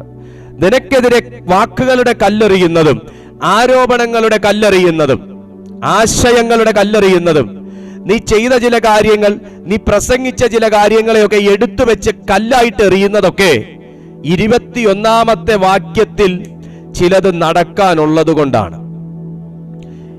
വലിച്ചഴച്ച് പുറത്ത് കളഞ്ഞവൻ 20-ാമത്തെ വാക്യം ഒന്ന് വായിച്ചേ സിസ്റ്ററെ. എന്നാൽ ശിഷ്യന്മാർ അവനെ ചുറ്റി നിൽക്കയിൽ അവൻ എഴുന്നേറ്റ് പട്ടണത്തിൽ ചെന്നു. പിറ്റേന്നാൾ ബർന്നബാസിനോട് കൂടെ ദർബയിലേക്ക് പോയി. പിറ്റേന്നാൾ ദർബയിലേക്ക് പോയി. ഇവിടെ മുട്ടിടിച്ച് വീണ 1.5 മാസം പോയി കിട്ടുന്ന കാല. 1.5 മാസം എഴുന്നേറ്റ് നടക്കാൻ മേലാത്ത അവസ്ഥയിലാകുന്നിടത്ത് ഒരു പുരുഷാരം മുഴുവൻ, യഹൂദന്മാരുടെ പൊക്കവും വണ്ണവും ആരോഗ്യവും എന്നൊക്കെ വെച്ചാൽ ചെറുതൊന്നും അല്ല. അവിടുത്തെ കല്ലെന്ന് വെച്ചാൽ ഇവിടെ നമ്മള് ടാറിന്റെ കൂടെ മിക്സ് ചെയ്യുന്ന ചെറിയ കല്ലുമല്ല, ചെറിയ ചിപ്സ് പോലത്തെ കല്ലൊന്നും അല്ല. നല്ല 1-ാം തരം ഉരുളാൻ കല്ലാണ്. ഓൾഡ് ഈസ് ഗോൾഡ് എന്ന് പറയുന്ന പോലെ പണ്ടത്തെ ഒരു എറിയൊക്കെ കിട്ടിയതാ. എനിക്ക് കൊണ്ടിട്ടൊന്നുമില്ല, ഞാൻ പറഞ്ഞതാ. അപ്പൊ അങ്ങനത്തെ കല്ലെടുത്ത് പൗലോസിനെ എറിഞ്ഞു എന്ന് പറയുമ്പോൾ വളഞ്ഞിട്ടെറിഞ്ഞു. ആളുടെ ബോധം പോയത് കൊണ്ട് വലിച്ചഴച്ചതുപോലെ അറിയാത്തത്. മരിച്ചു എന്ന് അവർ ഉറപ്പിച്ചു എന്ന് പറഞ്ഞാൽ ഇവന് കണ്ണുണ്ടോ മൂക്കുണ്ടോ വായുണ്ടോ എന്ന് അറിയാൻ പറ്റാത്ത രീതിയിൽ രക്തത്തിൽ കുളിച്ചു. ഇവൻ ശ്വാസം എടുക്കുന്നുണ്ടോ എന്ന് അറിയാൻ പറ്റാത്ത പോലെ, മൂക്ക് ഏതാ ചുണ്ട് ഏതാന്ന് അറിയാൻ പറ്റാത്ത രീതിയിൽ നന്നായിട്ട് കിട്ടി രക്തത്തിൽ കുളിച്ചു. ഇവന്റെ വയറ് പൊങ്ങുന്നുണ്ടോ താഴുന്നുണ്ടോ എന്ന് അറിയാൻ പറ്റാത്ത പോലെ അവന്റെ ശരീരം മുഴുവൻ രക്തത്താൽ കുളിച്ചു. അതുകൊണ്ടാ മരിച്ചു എന്നാ തോന്നുന്നേ, കാരണം രക്തം മുഴുവൻ വാർന്നു. വലിച്ചെടുത്ത് പട്ടണത്തിന് പുറത്തിടുന്ന് പറഞ്ഞു, പുറത്തെടുത്തിട്ടു. അവിടെയും എഴുന്നേൽപ്പിച്ചു വിട്ട ഒരു ദൈവം. പലരുടെയും മനസ്സിൽ നിന്ന് നിങ്ങളെ വലിച്ചെടുത്ത് പുറത്തെറിഞ്ഞു കാണും, പലരുടെയും വീട്ടിൽ നിന്ന് നിങ്ങളെ വലിച്ചെടുത്ത് പുറത്തെറിഞ്ഞു കാണും. പക്ഷേ നിന്നെ എഴുന്നേൽപ്പിച്ചു വിടേണ്ട ദൗത്യം ദൈവത്തിൻ്റെതാ. കാരണം എല്ലാം പ്രാർത്ഥിച്ച് ദൈവകരങ്ങളിൽ കൊടുക്കുന്ന ഒരു ശീലം ഈ അഭിഷിക്തനുണ്ടായിരുന്നു. അതാണ് നമ്മൾ വായിച്ചു നിർത്തിയത്. ഈ അഭിഷിക്തൻ എല്ലാം പ്രാർത്ഥിച്ച് ദൈവകരങ്ങളിൽ കൊടുക്കുന്ന ഒരു ശീലം ഉണ്ടായിരുന്നു. അവിടുന്നാണ് 21-ാമത്തെ വാക്യം എഴുതിയേക്കുന്നത്. ആ പട്ടണത്തിലും സുവിശേഷം അറിയിച്ച് പലരെയും ശിഷ്യന്മാരാക്കിയ ശേഷം അവർ ലുസ്ത്ര, ഇക്കോന്യ, അന്ത്യോക്യ എന്ന പട്ടണങ്ങളിലേക്ക് മടങ്ങിച്ചെന്നു. വിശ്വാസത്തിൽ നിലനിൽക്കണം. ഈ 2024 പരിശുദ്ധാത്മാവിന് പറയാനുള്ളത് അതാണ്. വിശ്വാസത്തിൽ നിലനിൽക്കണം. ഒന്ന് പറഞ്ഞേ, ഞാൻ വിശ്വാസത്തിൽ നിലനിൽക്കും. എത്ര പേർക്ക് ഒന്ന് ചേർന്ന് പറയാൻ പറ്റും? ഞാൻ വിശ്വാസത്തിൽ നിലനിൽക്കും. ഒന്ന് ചേർന്ന് പറഞ്ഞേ, ഞാൻ വിശ്വാസത്തിൽ നിലനിൽക്കും. കാരണം എനിക്ക് വന്ന ഈ ഇതൊന്നും കണ്ട് നിങ്ങൾ അസ്വസ്ഥപ്പെടരുത്, വിശ്വാസത്തിൽ നിലനിൽക്കണം. ഈ മനുഷ്യൻ എഴുന്നേറ്റ് പോകുന്ന എന്തുകൊണ്ടാ? അപ്പം വിശ്വാസത്തിൽ നിലനിന്നത് കൊണ്ടാ. ഈ മനുഷ്യന്റെ മേൽ ദൈവശക്തി വ്യാപരിച്ചത് എന്തുകൊണ്ടാ? വീണ്ടും വിശ്വാസത്തിൽ നിലനിന്നത് കൊണ്ടാ. വിശ്വാസത്തിൽ നിലനിൽക്കണം എന്നും നാം അനേകം കഷ്ടങ്ങളിൽ കൂടി ദൈവരാജ്യത്തിൽ കടക്കണം. അപ്പൊ ദൈവരാജ്യത്തിലേക്കുള്ള വഴി എന്ന് പറയുന്നത് അനേക കഷ്ടങ്ങൾക്കകത്തുകൂടി പ്രവേശിക്കേണ്ട പാതയാണ്. ക്രിസ്തു എങ്ങനെ ദൈവരാജ്യത്തിന്റെ അനുഭവത്തെ പഠിപ്പിച്ചു എന്ന് മനസ്സിലാക്കിയാൽ നമുക്ക് മനസ്സിലാവും. വെറുതെ വീട്ടിൽ നിന്ന് ഇറങ്ങുക, കാറിന്റെ ഡോറ് തുറക്കുക, കീട്ട് സ്റ്റാർട്ട് ചെയ്യുക, നേരെ ദൈവരാജ്യം എന്ന് പറഞ്ഞ് ചാടിക്കേറുക എന്നൊരളവിലല്ല എന്ന്. ചെയ്യേണ്ട കാര്യങ്ങളുണ്ട്, മനസ്സിലാക്കേണ്ട കാര്യങ്ങളുണ്ട്, സഹിക്കേണ്ട കാര്യങ്ങളുണ്ട്, പഠിക്കേണ്ട കാര്യങ്ങളുണ്ട്, പഠിപ്പിക്കേണ്ട കാര്യങ്ങളുണ്ട്. ഇങ്ങനെ പലതിനകത്തുകൂടി കാണരുതാത്ത കാര്യങ്ങളുണ്ട്, കാണേണ്ട കാര്യങ്ങളുണ്ട്, കേൾക്കരുതാത്ത കാര്യങ്ങളുണ്ട്, കേൾക്കേണ്ട കാര്യങ്ങളുണ്ട്, പറയരുതാത്ത കാര്യങ്ങളുണ്ട്, പറഞ്ഞു കൊടുക്കേണ്ട കാര്യങ്ങളുണ്ട്. ഇങ്ങനെ പലതിനകത്തുകൂടിയും നാം ദൈവരാജ്യത്തിൽ കടക്കേണ്ടതാകുന്നു. ഈ ദൈവരാജ്യത്തിന്റെ അകത്തേക്ക് പ്രവേശിക്കുന്നത് വരെയുള്ള പോരാട്ടേ ഉള്ളൂ. ഹല്ലേലൂയ. കടക്കേണ്ടതാകുന്നു എന്നും ശിഷ്യന്മാരുടെ മനസ്സ് ഉറപ്പിച്ചു പോന്നു. അപ്പൊ മനസ്സിളകാൻ സാധ്യതയുള്ളത് കൊണ്ടാണ് മനസ്സുറപ്പിക്കുന്നത്. മനസ്സിളകാൻ സാധ്യതയുണ്ട്. നമ്മൾ ഇത്രയും പ്രസംഗം കേട്ടാലും ഇത്രയൊക്കെ പ്രാർത്ഥിച്ചാലും മനസ്സിളകാൻ സാധ്യതയുണ്ട്.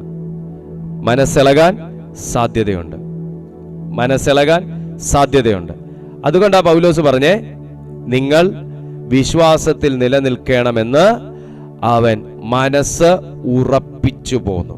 മനസ്സുറപ്പുള്ളവനെ തൊടാനൊക്കത്തില്ല. മനസ്സുറപ്പുള്ളവനെ സാത്താന് തൊടാനൊക്കത്തില്ല. അപ്പോ മനസ്സുറപ്പിച്ചു പോന്നു. അവർ സഭതോറും അവർക്ക് മൂപ്പന്മാരെ നിയമിക്കുകയും ഉപവസിച്ചും പ്രാർത്ഥിച്ചും കൊണ്ട് തങ്ങൾ വിശ്വസിച്ച കർത്താവിങ്കൽ അവരെ ഭരമേൽപ്പിക്കുകയും ചെയ്തു. ഇന്ന് നാം ചിന്തിക്കുന്നത് ഇതാണ്. നമ്മുടെ ഒരു വർഷത്തെ കാര്യങ്ങൾ ദൈവസന്നിധിയിൽ ഭരമേൽപ്പിക്കാൻ നാം തയ്യാറെടുക്കുമ്പോൾ, ഞാൻ തുടക്കത്തിൽ പറഞ്ഞ പോലെ, എൻ്റെ ജീവിതത്തിൽ, എൻ്റെ സ്വഭാവത്തിൽ, എൻ്റെ സകലവിധമായ കാര്യങ്ങൾ, എൻ്റെ ഫിസിക്കൽ ലൈഫിൽ, എൻ്റെ കരിയറിൽ, എൻ്റെ ജോലി മേഖലയിൽ, എൻ്റെ മിനിസ്ട്രിയിൽ, എൻ്റെ ഫാമിലിയിൽ, എൻ്റെ സൊസൈറ്റിയിൽ ഞാൻ വിശ്വസ്തനായിരിക്കും. എനിക്ക് കഴിഞ്ഞ വർഷം ചെയ്യാൻ കഴിയാത്തത് എനിക്ക് ഈ വർഷം ചെയ്യണം. എനിക്ക് കഴിഞ്ഞ മാസം ചെയ്യാൻ കഴിയാത്തത് എനിക്ക് ഈ മാസം മുതൽ ചെയ്യണം. കമോൺ, ഞാനതാ പറഞ്ഞത്. സാത്താൻ നമ്മളെ നോക്കി പരിഹസിക്കരുത്. നിങ്ങൾക്കറിയാവോ, ദൈവസന്നിധിയിൽ തിരഞ്ഞെടുക്കപ്പെട്ട മക്കൾക്കും ദൂതന്മാർക്കും മാത്രമല്ല സ്ഥാനമെന്ന് നിങ്ങൾക്കറിയാവോ? അവിടെ വിസിറ്റ് ചെയ്യുന്നത് ദൂതന്മാരും ദൈവമക്കൾ മാത്രമല്ല എന്നറിയാവോ? സാത്താനും വിസിറ്റ് ചെയ്യുന്നുള്ള കാര്യം നിങ്ങൾക്കറിയാവോ? അറിയാം. ഇയ്യോബിന്റെ പുസ്തകത്തിൽ നോക്കിയാലും നിങ്ങൾക്ക് കാണാം, ദേവന്മാരുടെ സന്നിധിയിൽ സാത്താനും പോയി നിന്നു, പിശാചും പോയി നിന്നു. ഹൂ ഈസ് സാത്താൻ? അപവാദി, അപവാദം പറയുന്നത്, കുറ്റം പറയുന്നവൻ, അവനാണ് സാത്താൻ.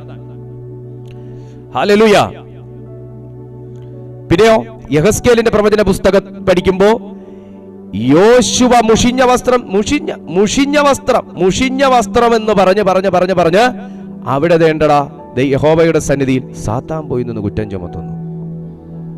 അപ്പോ സാത്താൻ ദൈവസന്നിധിയിൽ പോയി ഇടയ്ക്കിടയ്ക്ക് പറയാനുള്ള അവസരം വെക്കാതെ തികച്ചും ഒരു വ്യത്യസ്തനായി, നിന്നെ ആരും അക്സെപ്റ്റ് ചെയ്യണ്ട, പക്ഷെ എന്നെ ദൈവം അക്സെപ്റ്റ് ചെയ്യാതിരിക്കരുത്. ആരും എന്നെ അക്സെപ്റ്റ് ചെയ്യണ്ട, ആരും എൻ്റെ പ്രസംഗം കൊള്ളാന്ന് പറയണ്ട, ആരും ഇവൻ നല്ലൊരു ദൈവം ഇതിലാന്ന് പറയണ്ട. ഞാൻ നിങ്ങളോട് പറയുന്ന കേട്ടോ, ആരും ഇവൻ നന്നായിട്ട് പ്രാർത്ഥിക്കും, ഇവള് നന്നായിട്ട് പ്രാർത്ഥിക്കുന്ന ഒരു കുട്ടിയാണ് പറയണ്ട, പക്ഷെ എൻ്റെ ദൈവം പറയാതിരിക്കരുത്.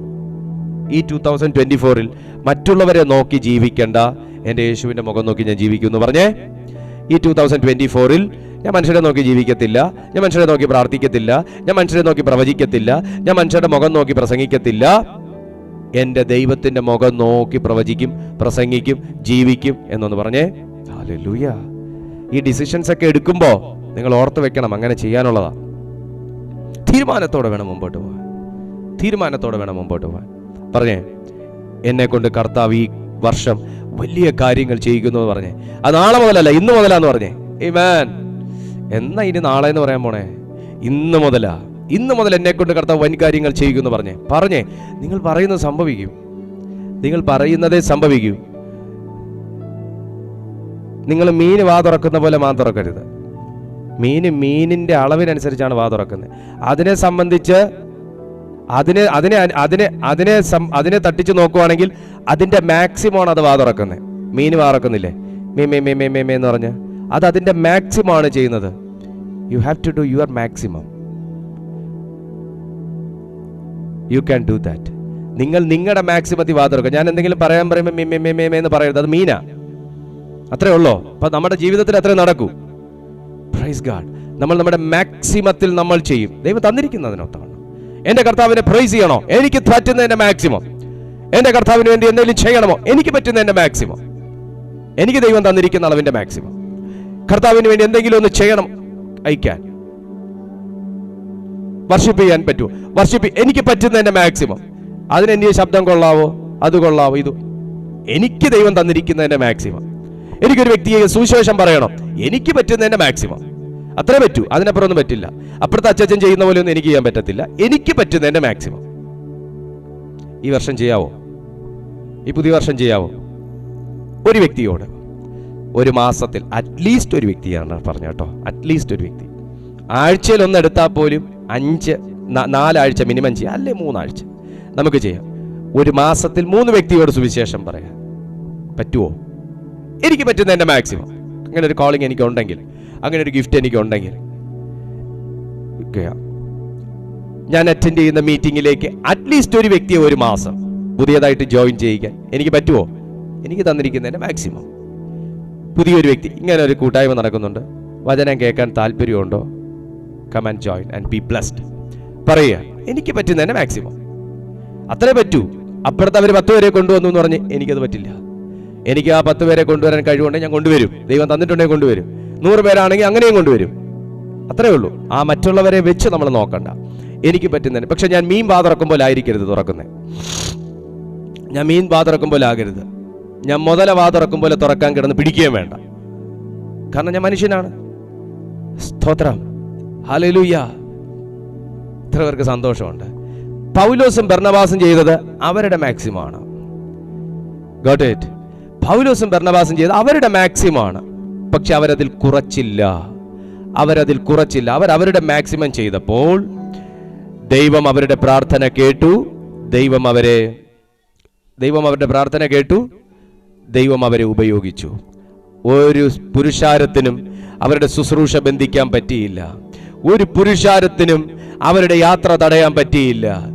ഒരു പുരുഷാരത്തിനും അവരുടെ ദർശനത്തെ കെട്ടാൻ കഴിഞ്ഞില്ല. ഒരു പുരുഷാരത്തിനും അവരുടെ അഭിഷേകത്തെ ബന്ധിക്കാൻ കഴിഞ്ഞില്ല. ഒരു കല്ലുകൾക്കും അവരെ തകർത്തിടാൻ കഴിഞ്ഞില്ല.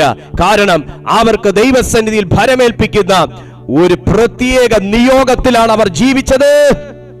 ഇന്ന് എത്ര പേർക്ക് പറയാൻ കഴിയും, എന്റെ ജീവിതം ഞാൻ ദൈവസന്നിധിയിൽ ഭരമേൽപ്പിക്കാൻ പോകുവാണ്, എന്റെ ജീവിതം ഞാൻ ദൈവസന്നിധിയിൽ ഭരമേൽപ്പിക്കാൻ പോവുകയാണ്. വിശ്വസിക്കുന്നവർ മാത്രം ഒന്ന് ചേർന്ന് പറഞ്ഞു, എന്റെ ജീവിതം ഞാൻ ദൈവസന്നിധിയിൽ.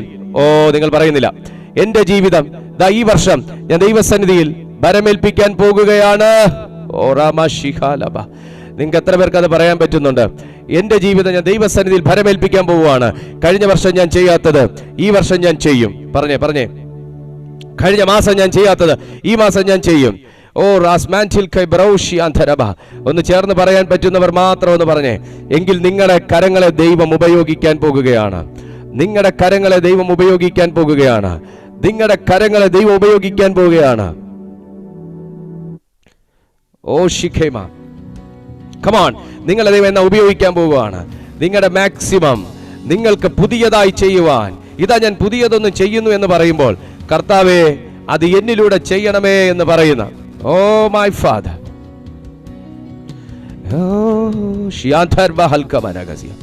കർത്താവേ അത് എന്നിലൂടെ ചെയ്യണമേ എന്ന് പറയുന്ന എത്ര പേരുണ്ട് ഇതിനകത്ത്? ഞാൻ പുതിയതൊന്ന് ചെയ്യാൻ പോവാന്ന് പറഞ്ഞാൽ അത് എന്നിലൂടെ ചെയ്യണേ കർത്താവേ എന്ന് പറയുന്നു.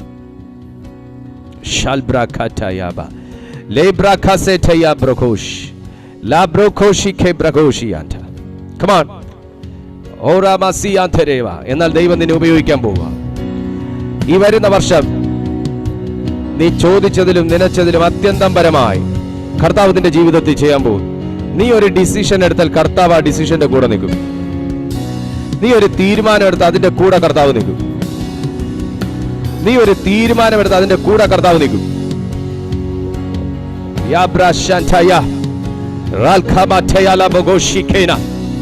Oh God, നീ ഒരു ഡിസിഷൻ എടുത്താൽ നിന്റെ കൂടെ കർത്താവ് നിൽക്കും. ഒരു പുതിയ അഭിഷേകത്തോടെയാ നിന്നെ ദൈവം പ്രവേശിപ്പിക്കുന്നത്. ഒരു പുതിയ നിയോഗത്തോടെയാ. പക്ഷെ എന്റെ പാർട്ട് ഞാൻ ചെയ്യുമെന്ന് പറഞ്ഞേ, എന്റെ പാർട്ട് ഞാൻ ചെയ്യുമെന്ന് പറഞ്ഞേ.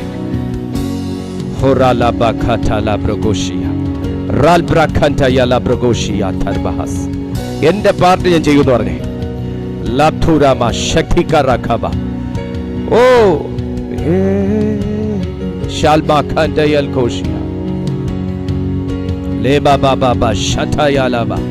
അധരങ്ങൾ തുറന്ന് ഒന്ന് ദൈവത്തെ മഹത്വപ്പെടുത്തി തുടങ്ങി. അധരങ്ങൾ തുറന്ന് ഓ, നിന്റെ കഴിഞ്ഞ വർഷത്തെ പരാജയം നീ ഇനി കാണത്തില്ല. കഴിഞ്ഞ വർഷത്തെ തകർച്ച നീ ഇനി കാണത്തില്ല. കഴിഞ്ഞ വർഷത്തെ യാതൊരു ബന്ധന കാരണവും ഇനി കാണത്തില്ല. കാരണം I am going to change in Christ. I am going to change in Christ. This year I am going to celebrate with Jesus Christ. ഞാൻ എൻ്റെ യേശുവുമായിട്ട് ഈ വർഷം ഞാൻ സന്തോഷിക്കാൻ പോവാ. Come on. Ya brasente ya la bosh. Ya albakatara bogoshiala. എൻ്റെ യേശുവുമായി മാത്രം ഞാൻ ഉണരുന്നതും ഉറങ്ങുന്നതും എൻ്റെ യേശുവോടുകൂടെ. എൻ്റെ വിശ്വാസം വർദ്ധിക്കട്ടെ, എൻ്റെ ആരാധന വർദ്ധിക്കട്ടെ, എൻ്റെ സ്തുതി സ്തോത്രങ്ങൾ വർദ്ധിക്കട്ടെ, എനിക്ക് ദൈവവുമായിട്ടുള്ള ബന്ധം വർദ്ധിക്കട്ടെ. Hallelujah, hallelujah. Oh Jesus. റൽബ പ്രഗോഷിയാതയ ലിഗബറകതയ ലബോഗോഷയ ലബറകസികെബെ ബാബാ. Glory, glory, glory. Shantaya la brakasi kameniatani. Holy Spirit. കർത്താവേ, ഞാൻ ഈ ജനത്തെ അങ്ങയുടെ കരങ്ങളിലേക്ക് തരുന്നു. അവിടുന്ന് അത്യത്ഭുതമാകുന്ന കാര്യങ്ങൾ ഈ ജനത്തിന് വേണ്ടി അവിടുന്ന് ചെയ്യുന്നുവല്ലോ. ഞങ്ങളുടെ കൂട്ടായ്മ ദൈവകരങ്ങളിൽ ഏൽപ്പിക്കുന്നു. ഇതൊരാനന്ദമായി, ഇതൊരഭിഷേകമായി, സ്വർഗതുല്യമായ ഒരു ആരാധന വെളിപ്പെടുന്ന ഇടമായി അനുദിനം അനുദിനം അനുദിനം ഇതിനെ ദൈവം വർദ്ധിപ്പിക്കണമേ. ഇന്ന് ഈ മീറ്റിംഗിൽ അറ്റൻഡ് ചെയ്തിരിക്കുന്ന ഓരോ ജനത്തെയും കർത്താവായ യേശുവിൻ്റെ നാമത്തിൽ ഞാൻ ബ്ലസ് ചെയ്ത് പ്രാർത്ഥിക്കുന്നു. ഇവരുടെ ജീവിതം ഒരു പുതിയ അനുഭവമായി, ഒരു പുതിയ കൃപയായി, ഒരു പുതിയ ശക്തിയായി ദൈവാത്മാവേ ഈ പുതുവർഷത്തിൽ മാറട്ടെ. യേശുവിൻ നാമത്തിൽ തന്നെ ആമേൻ.